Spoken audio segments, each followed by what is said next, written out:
Vamos ahora, póngase de pie, por favor. Padre, te alabamos en el nombre de Jesús. Queremos en este día, Señor, interceder por cada uno de aquellos, Señor, que tú sabes que están pasando por, Señor, por enfermedades, cualquiera que sea, Señor. Te pedimos por aquellos que están luchando con la diabetes, Señor, los que están luchando con el cáncer, cáncer de próstata, Señor, cáncer de huesos, cáncer de diferentes tipos, Señor. Te los ponemos en tus manos para que seas tú, Señor, el que obre en cada uno de ellos, Señor, a la distancia. Señor, te pedimos que tú pongas tu mano en sanidad sobre ellos. Señor, que tú los sostengas, Padre, que tú que sabes la lucha, la ansiedad, Señor, el estrés, todo lo que una persona que está enfrentando una enfermedad que muchas veces, Señor, tiene un diagnóstico que ya es incurable.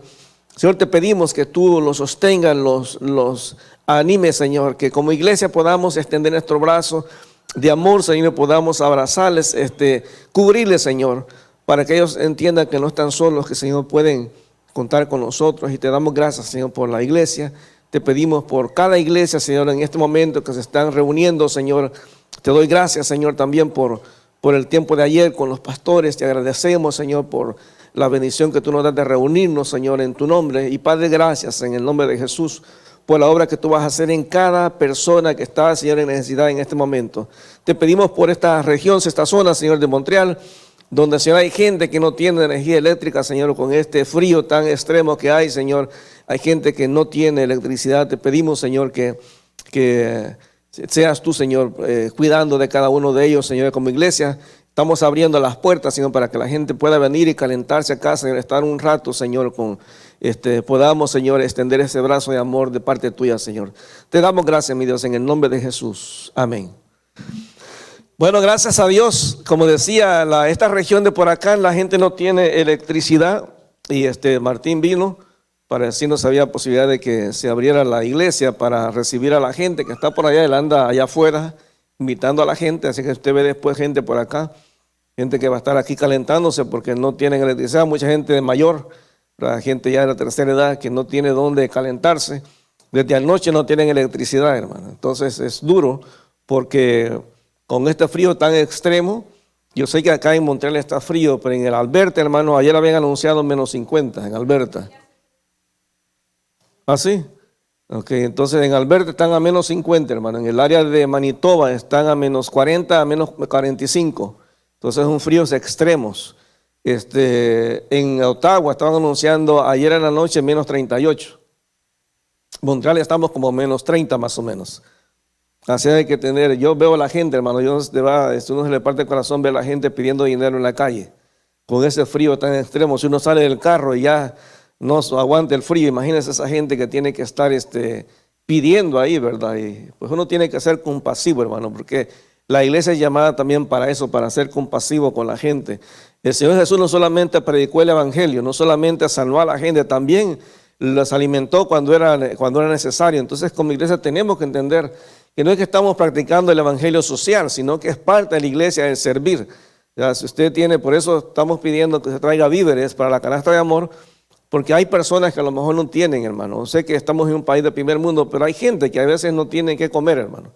Hay gente que se la ve dura aquí en este país, así es que queremos extender los brazos, ¿verdad?, de amor del Señor.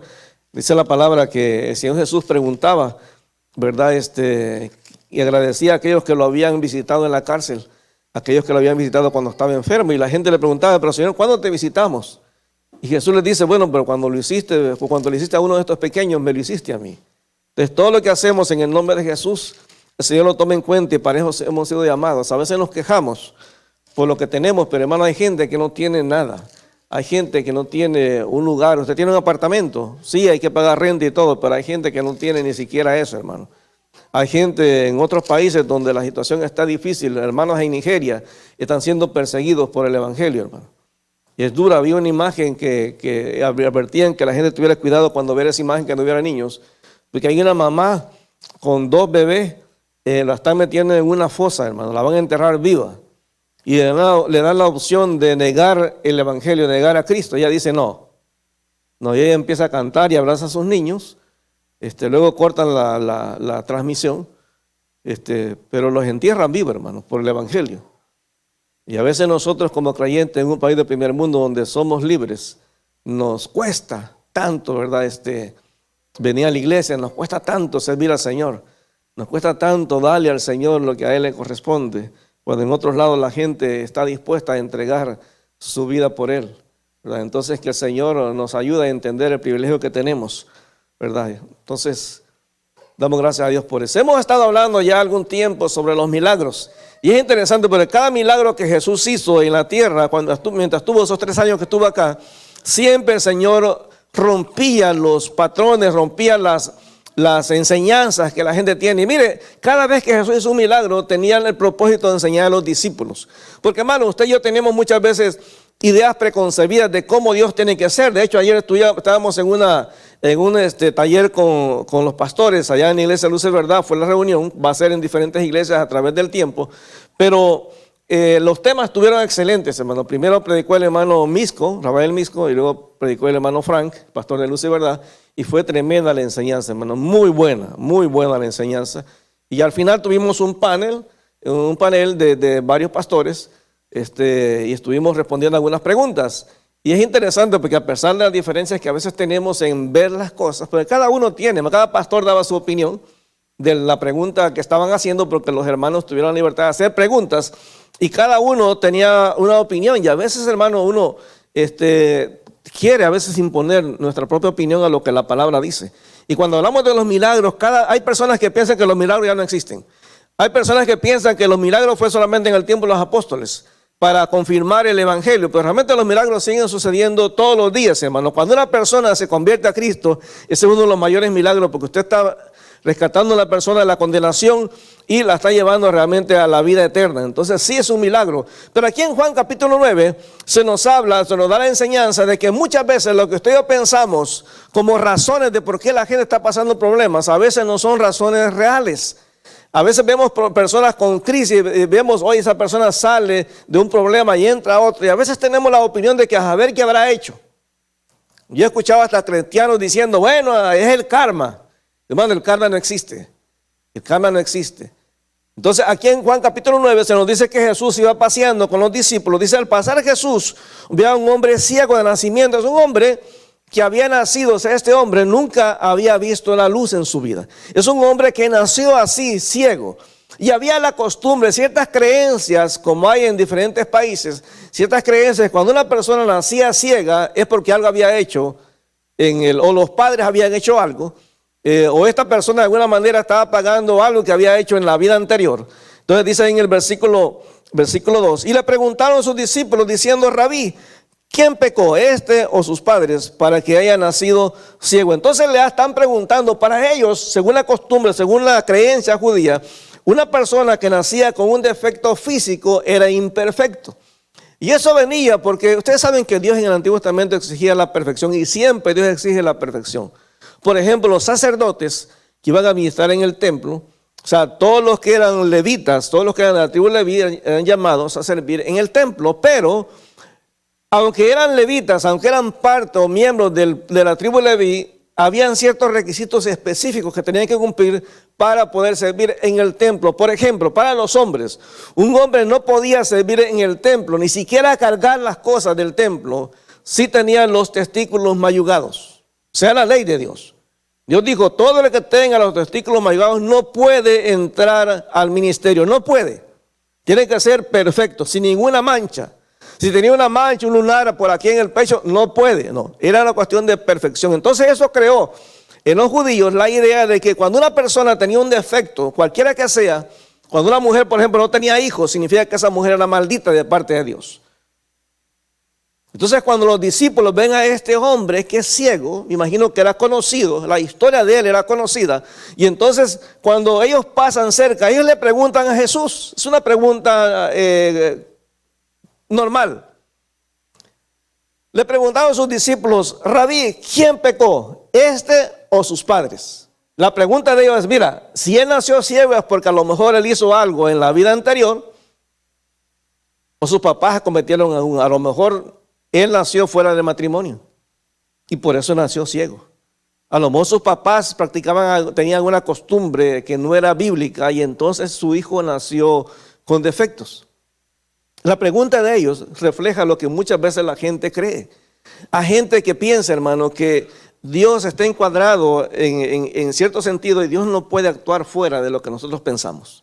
O sea, para ellos el hecho de que Dios haya permitido que esta persona naciera ciega implicaba que había hecho algo malo. Pero usted se va a la Biblia, allá en Éxodo capítulo 3, cuando Moisés está discutiendo con Dios. Moisés le dice a Dios, no, yo no quiero ir a sacar al pueblo prometido, yo no quiero ir a Egipto y hablar con Faraón. Y Dios le dice a Moisés algo que nos conflictúa a veces a los cristianos, porque Dios le dice, ¿quién creó al ciego y al mudo? Yo. Es decir, a veces nos pensamos que la gente está pasando situaciones difíciles en su vida porque hicieron algo, pero olvidamos de que la soberanía de Dios está ahí en todo momento. Entonces, una de las cosas importantes, en Ezequiel capítulo 18, versículo 20, Ezequiel 18, 20, Dios estableció un principio claro. La persona que peca es la que recibe las consecuencias de su pecado. Sin embargo, la costumbre de los judíos era de que cuando los padres hacían un pecado, los hijos iban a recibir las consecuencias. Por eso la pregunta de los discípulos. Pero Dios dice aquí en Ezequiel, dice, el alma que pecare, esa morirá. Hermanos, el pecado es individual. O sea, muchos cristianos ahora luchan con esta cuestión de las maldiciones generacionales.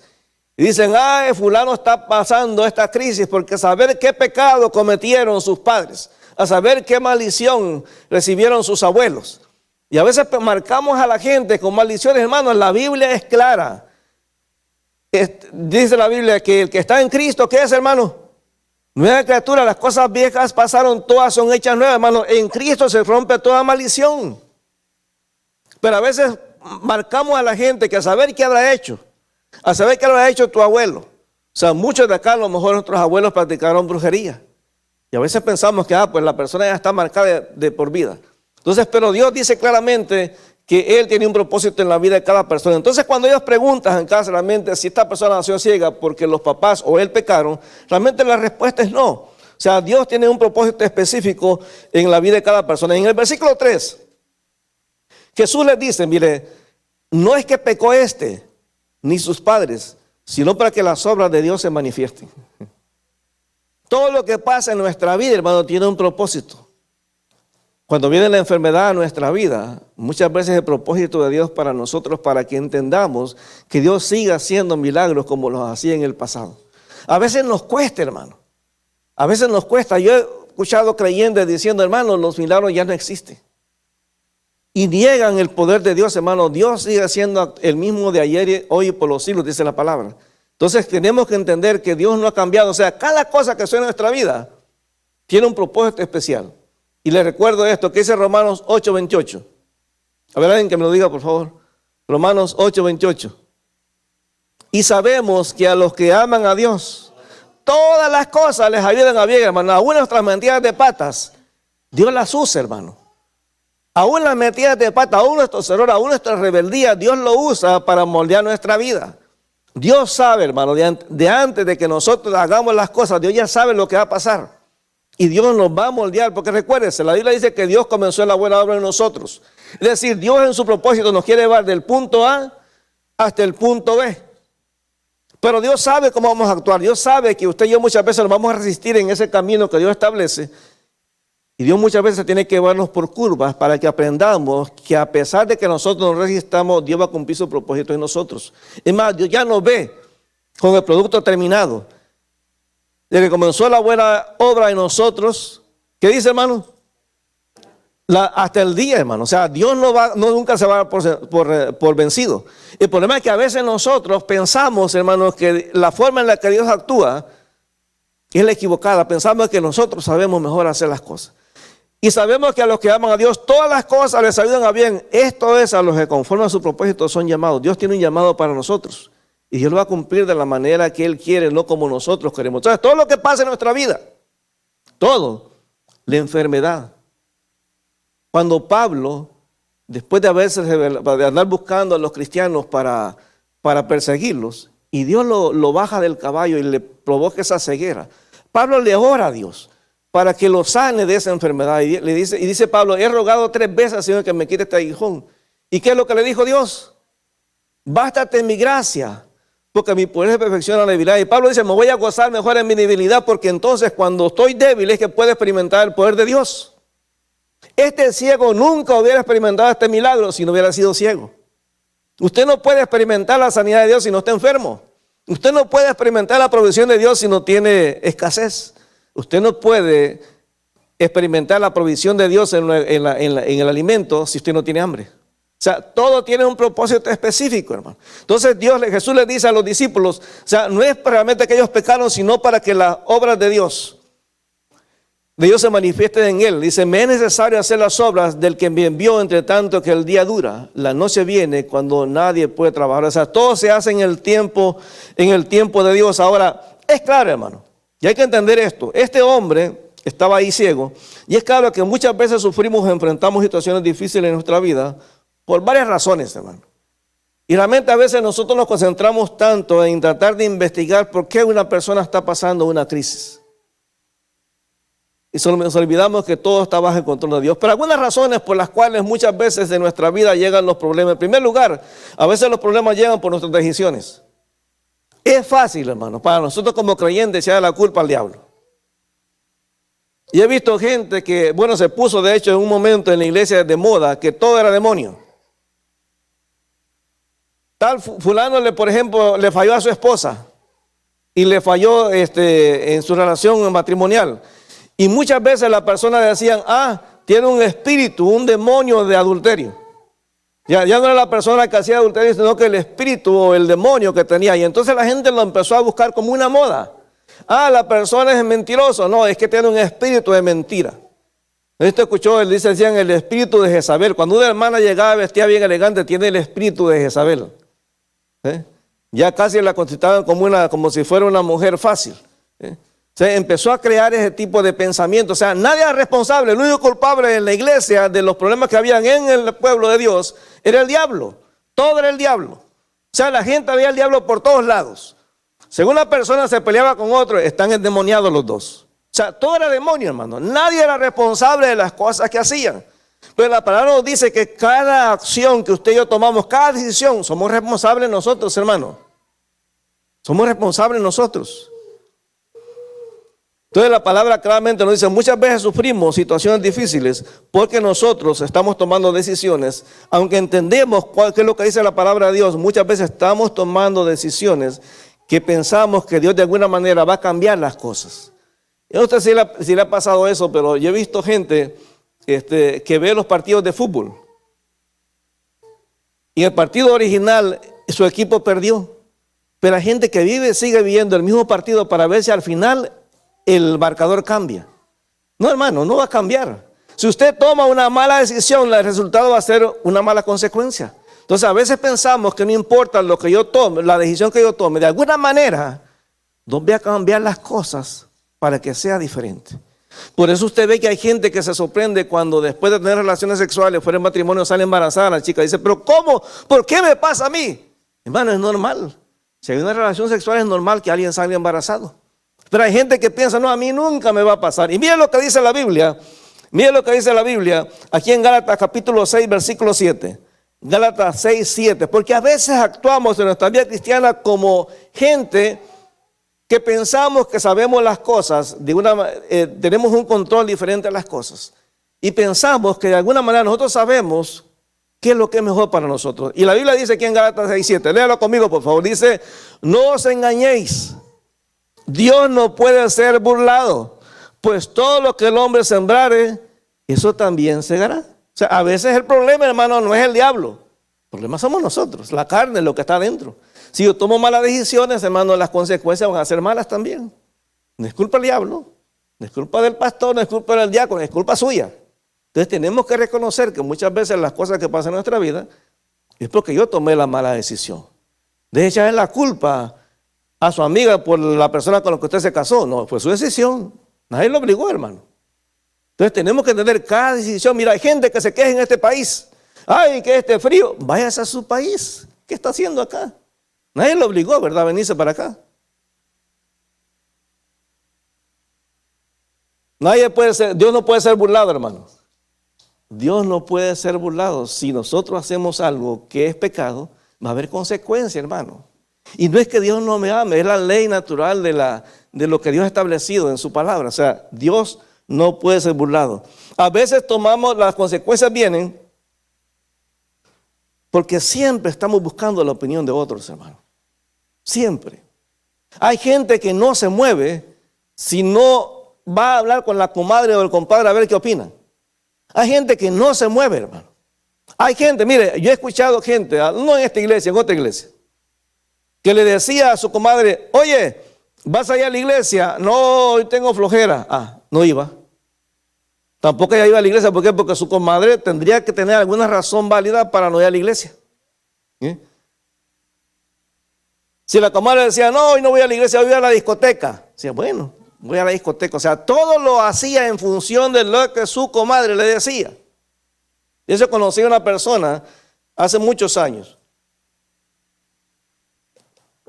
Hace muchos años que después del culto se iba a la discoteca. Y yo le decía, pero cuando ya hablamos con esta persona, decía, oye, pero ¿por qué tú tomas esas decisiones? ¿Cómo se te ocurre? Supuestamente eres cristiano, que después del culto te vas a la discoteca. Y ella me dice, no, lo que pasa es que en mi iglesia, en mi país, después de que terminaba el culto, los ancianos y los diáconos y mucha gente de la iglesia iban a la discoteca después del culto. Entonces ella hacía la misma cuestión que hacían en su iglesia, en su país, tomándola como la excusa de como allá en su país lo hacía. Le digo, pero eso no, para Dios, si tú le presentas ese tipo de excusa a Dios, eso no vale, hermano. Yo soy responsable de las decisiones que tomo.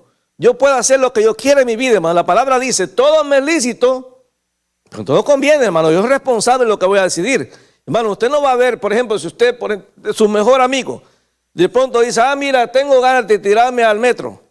Cuando el metro venga me voy a tirar las vías. Usted no va a hacer eso, ¿verdad? No, porque te dice, no, es peligroso.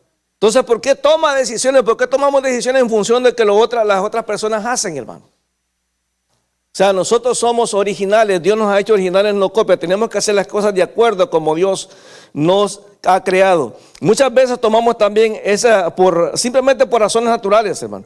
A veces hay crisis o circunstancias en la vida, y a veces hay enfermedades, a veces hay depresión, a veces hay ansiedad, a veces hay estrés. Y ese tipo de situaciones muchas veces nos empujan a tomar decisiones. Y no queremos darnos cuenta de que cuando esas decisiones son tomadas van a haber consecuencias.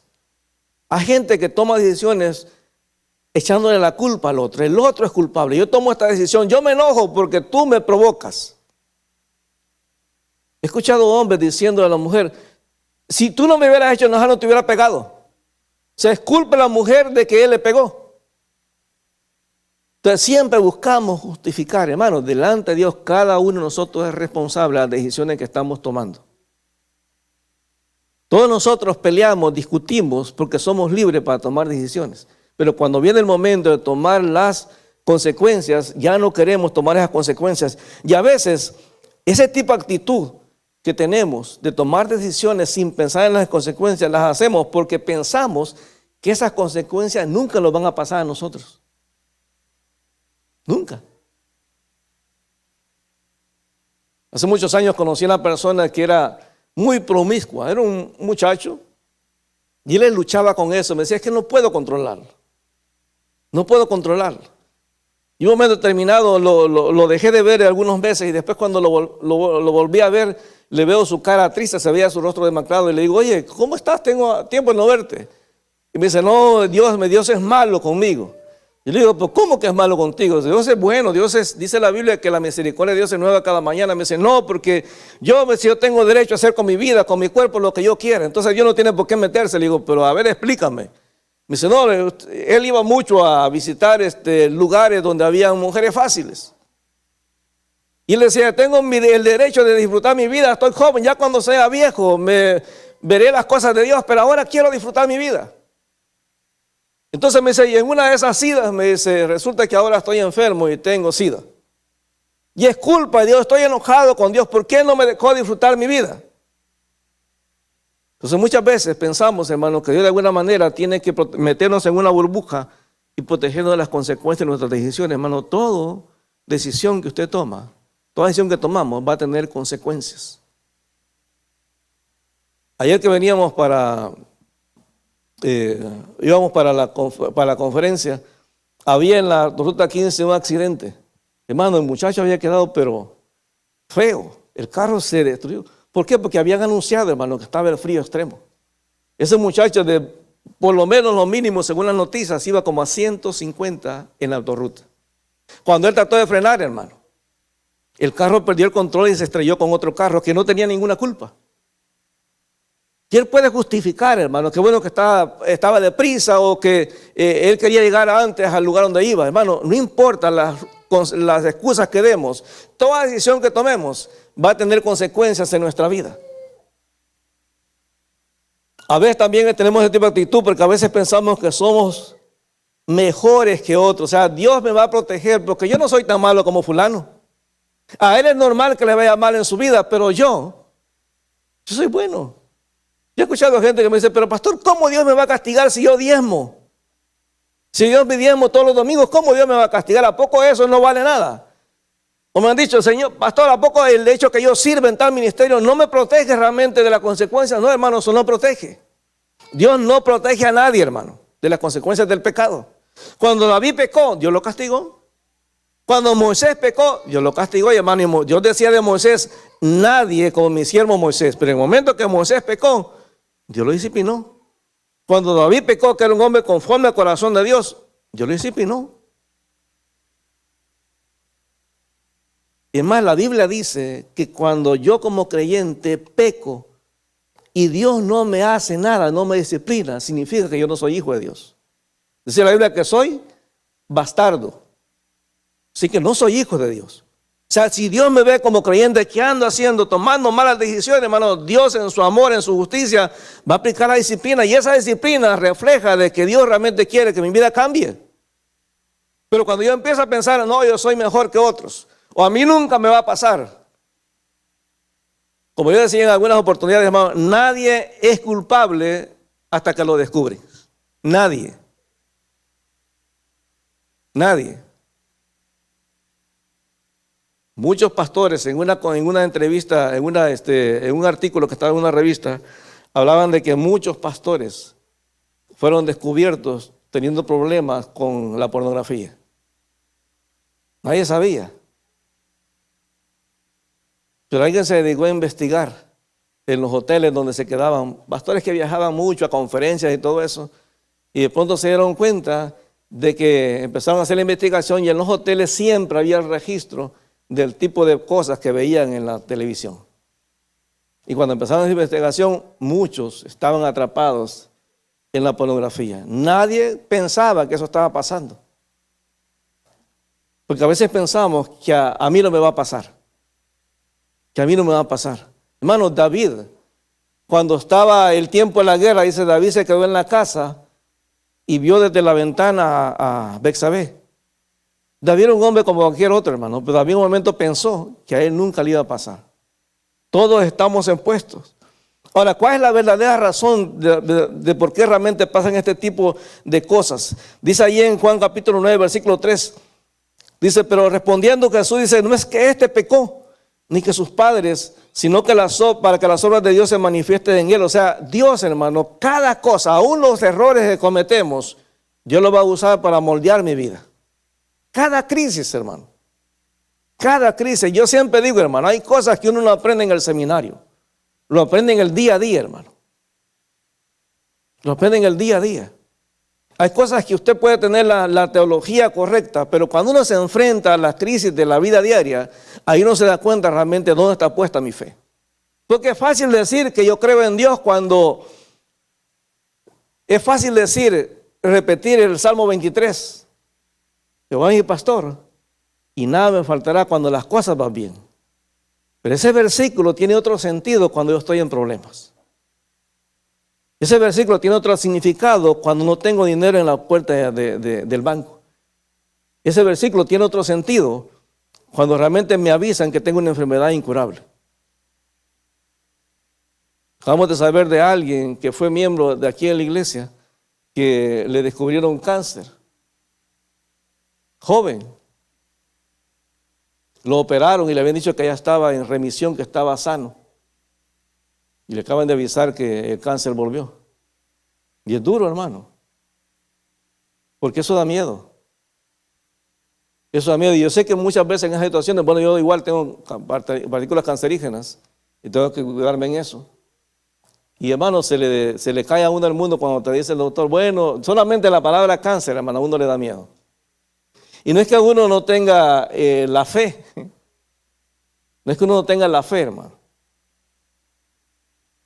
Es simplemente que el ser humano es así, da miedo, hermano. O usted me va a decir, no, a mí no me da miedo morirme, hermano, a todos nos da miedo morirnos, porque ¿sabes qué, hermano? Hay gente que uno no quiere dejar acá. Uno quiere que sus hijos terminen sus carreras antes de irse. Uno quiere disfrutar la vida con su pareja, con su esposa, su esposo. Y ese tipo de cosas le desarman el mundo. Yo les he contado, hermano, que para nosotros una de las mayores lecciones que pasamos hace muchos años, cuando Adriana estaba embarazada de nuestro bebé Natán, tenía ya como 5 meses cuando ella se cayó. Si usted conoce la ciudad de Montreal, allá en la calle Papineau, entre Rosemont y San Gregoire, hay unas gradas que bajan bajan ahí pues, para entrar a la calle Papineau, y íbamos caminando cuando Adriana había nevado y ella se cayó. Cayó sentada. Entonces tuvimos que llevar al hospital y nos dijeron que el líquido amniótico estaba saliéndose. Entonces después de hacer exámenes nos dijeron, bueno, el bebé no va a sobrevivir porque no hay manera de que el líquido se detenga. Pero la mandaron a ella a acostarse, a estar en la casa porque no la quisieron tener en el hospital, como 2 semanas, hermano, acostada sin moverse. Tenía que ponerle las cosas que le ponen ahí para que hiciera pipí, tenía que atenderla, no se podía mover para nada. Pero a las 2 semanas ya el líquido amniótico prácticamente había salido de su cuerpo.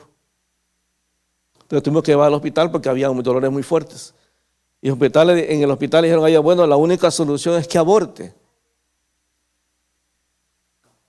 Si usted me pregunta qué versículo venía a mi mente en ese momento, no me acuerdo, hermano. Porque en ese momento de impotencia, hermano, usted se imagina, yo era un pastor nuevo, un pastor joven, recién salido del seminario, con mi primer ministerio, y yo no sabía qué decirle realmente a mi esposa. Me recuerdo cuando ya estábamos en el hospital, la metieron ahí en un salón, y igual yo tenía que ir al trabajo corriendo para atenderla a ella. Y recuerdo que ese día yo me fui, eran como las 6 de la tarde, me fui a la casa porque tenía que ir a buscar unas cosas, ropa, algo así para ella. Y cuando iba en el camino, iba en el autobús, me llamaban por teléfono que el bebé ya había nacido. O sea, ella recibió al bebé, ella solita en el cuarto. Yo me regresé en un taxi, cuando llego la encuentro a ella llorando y tiene al bebé en brazos. Era chiquitito, tenía 5 meses, no se había enterrado los pulmones. Entonces, en ese momento, hermano, es duro porque uno dice, ¿qué le puedo decir? ¿Qué le podía decir a mi esposa, hermano? Díganme. ¿Qué le podía decir a mi esposa en ese momento? O sea, el dolor, hermano, era insoportable. O sea, yo me recuerdo y me duele en el corazón todavía. O sea, tenemos la esperanza que lo vamos a ver allá en el cielo. Imagino que lo voy a conocer porque era igualito a mí. Y le habíamos puesto Natán porque Natán significa misericordia, dado por Dios. O sea, y nosotros lo habíamos dedicado a Dios. Pero en esos momentos de dolor, hermano, uno se pregunta, bueno, ¿qué hicimos mal? Y como les he contado en la oportunidad, hubo gente, hermano, en la iglesia que nos hizo comentarios que le dolieron. ¿Cómo usted le va a decir a una mamá que acaba de perder su bebé que fue mejor que se muriera porque a lo mejor venía con una enfermedad incurable? ¿Cómo usted le va a decir eso a una mamá? ¿O cómo le va a decir a una mamá, mire qué bueno que se murió, a lo mejor Dios no quería que ustedes tuvieran hijos? Eso duele, hermano. Viniendo de gente que tú amas y que supuestamente te van a apoyar en un momento de dificultad, duele, hermano, duele mucho.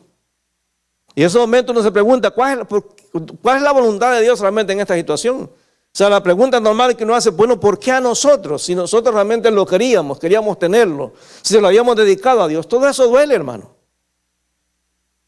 Pero la respuesta de Dios te consuela porque dice, para que las obras de Dios sean manifestadas. A través de los años, hermano.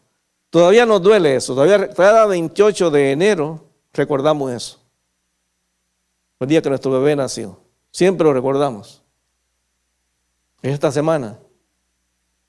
Pero a lo largo de los años Dios nos ha permitido ministrar a parejas que han pasado lo mismo. No les hablamos de teoría. Nosotros estuvimos ahí, uno sabe lo que se siente. Yo me acuerdo que en el cuarto de hospital, allí en el hospital judío le decía a Adriana, mi amor, Dios está en control. Me dice, sí, yo sé, pero me duele. O sea, uno de hombre a lo mejor no puede entender la dimensión del dolor de una mamá, hermano, cuando pierde un bebé. Es duro. Es duro. Y él me decía, me duele. Yo sé que Dios está en control, pero me duele. Y mi suegra diciéndole a mi hija, tranquila, Dios sabe lo que está pasando. Sí, mamá, yo entiendo eso, pero me duele. Y esta palabra de Dios en el versículo 3, Jesús le dice a los discípulos, no les dice que este pecó ni sus padres, sino para que las obras de Dios se manifiesten en él. Hermano, todo lo que pasa en nuestra vida tiene un propósito. Todo lo que pasa en nuestra vida, aún nuestras metidas de patas, hermano. Pero cuando estamos en ese hoyo hundido, dice la palabra, es el que rescata del hoyo tu vida. Cuando estás en el fondo, puedes experimentar lo que es realmente la gracia de Dios. Cuando estás en el fondo, cuando estás en la depresión más profunda, hermano. Mire, solamente los que hemos estado en un momento en depresión sabemos lo que se siente estar en ese lugar, hermano. Solamente la gente que ha estado en ansiedad, en una crisis de ansiedad, sabe lo que se siente, hermano. No, o sea, perder el control de las situaciones.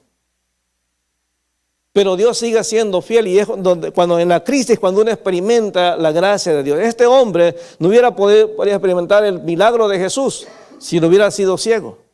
Usted no puede experimentar el abrazo de Dios a menos que esté en depresión. Usted no puede entender lo que es la provisión de Dios a menos que tenga hambre, no tenga dinero. Pero Dios sigue siendo fiel. Y la pregunta para usted y para mí hoy, este año que estamos comenzando, hermano, yo no sé lo que usted está pasando. Pero ¿sabe qué? Dios es fiel siempre.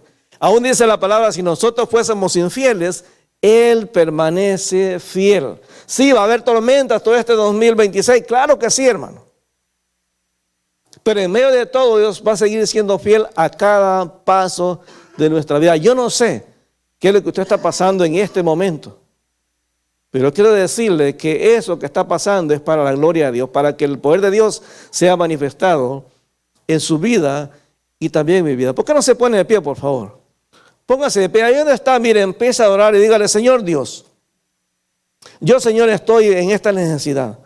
Tú sabes, Señor, la crisis que estoy pasando. Tú sabes, Señor, la tormenta que hay en mi vida. Y Padre, hay cosas que yo no entiendo. Escucho comentarios de gente que dice que es el karma, que es la consecuencia de cosas que he hecho en el pasado. Pero Señor, yo vengo a aferrarme a tu gracia, a tu misericordia. Porque tu palabra dice, Señor, y yo lo creo, que aunque ande en valle de sombra de muerte, no temeré mal alguno porque tú estás conmigo. Porque tu palabra también dice, Señor, que cuando pase por las aguas y por el fuego, Señor, no me ahogaré ni me quemaré, porque tú vas a estar conmigo. Señor, ayúdame a entender que la situación que estoy enfrentando en este momento, Señor, tú sigues estando en control. Que tú, Señor, no has perdido el control de las circunstancias. Que a pesar de que yo no entienda lo que está pasando, Señor, ayúdame a aprender la lección que tú me quieres enseñar. Ayúdame a entender, Señor, que aún la disciplina es parte, es una manifestación del amor tuyo para conmigo, Señor. Yo te quiero dar gracias en este día, Señor, por esa crisis que a lo mejor estoy pasando con mis hijos, por esa crisis que a lo mejor estoy pasando con mi esposo o esposa, Señor, por esa crisis que estoy pasando en el trabajo, por esa crisis de enfermedad, Señor, que estoy pasando. Te pido, Señor, en el nombre de Jesús, que seas tú, Señor, obrando en mí. Ayúdame a depender de ti, Señor. Ayúdame a no ver el problema, Señor, tan grande que no pueda ver la grandeza tuya, Señor. Todo problema, por muy grande que sea, Señor, es pequeño comparado con la grandeza que tú tienes. Tú sigues estando en el trono, Señor. Y tu palabra dice, Señor, que nosotros estamos en el hueco de tu mano y que nadie me puede arrebatar de ese lugar, Señor. Tú me sigues protegiendo. Tú sigues obrando en mi vida. Tú has prometido que cumplirás tu obra en mí, Señor. Tu palabra dice que me vas a llevar de victoria en victoria, Señor. Tu palabra dice, Señor, que aún en la crisis más difícil, tu Espíritu Santo sigue intercediendo por mí, Señor. Que aún, Señor, aunque haya caído en lo más profundo, tú sigues estando conmigo, Señor, a cada momento. Y Padre, yo te pido en el nombre de Jesús, que tu Espíritu Santo, Señor, empiece a tocar cada uno de los que estamos acá. Mira cada mujer, Señor, mira cada hombre, cada joven. Todos somos valiosos para ti, Señor. Por cada uno de nosotros, Jesús pagó un precio eterno, o sea, en la cruz del Calvario. Amada hermana, eres amada por Dios. El Señor Jesús dijo: ven a mí los que están trabajados y cargados, yo los haré descansar. Aprended de mí que soy manso y humilde de corazón y hallaréis descanso para vuestras almas. Deja de preguntarle a Dios por qué. Y dile: Señor, ¿para qué, Señor? ¿Qué es lo que quieres mostrarme? ¿Qué es lo que quieres enseñarme, Señor? Dile: Señor, aquí estoy. Para Dios no eres un número, para Dios eres una persona en particular. Dios sabe quién eres. Cuando tú vienes delante de Él y le dices: Señor, soy fulano, Dios sabe quién eres. Entre todos esos que tienen el mismo nombre que tú en el mundo, Dios sabe quién eres. Y Dios sabe la crisis que estás pasando. Dios sabe la necesidad que tienes. Y Dios quiere que experimentes su gracia, esa gracia que Él tiene disponible para cada uno de sus hijos. No te rindas, sigue orando, sigue intercediendo, sigue. Aunque veas que a lo mejor aquella persona por la que estás orando, a lo mejor tu esposo, tu esposa, tus hijos, un familiar, que no ves cambio, sigue orando. Sigue orando. Dios va a hacer el milagro en el tiempo que Él quiera hacer. Deja que Dios obre. Dale el espacio, deja que Él se mueva como Él quiera. Señor, en el nombre de Jesús, te damos gracias, Señor, porque tú eres bueno.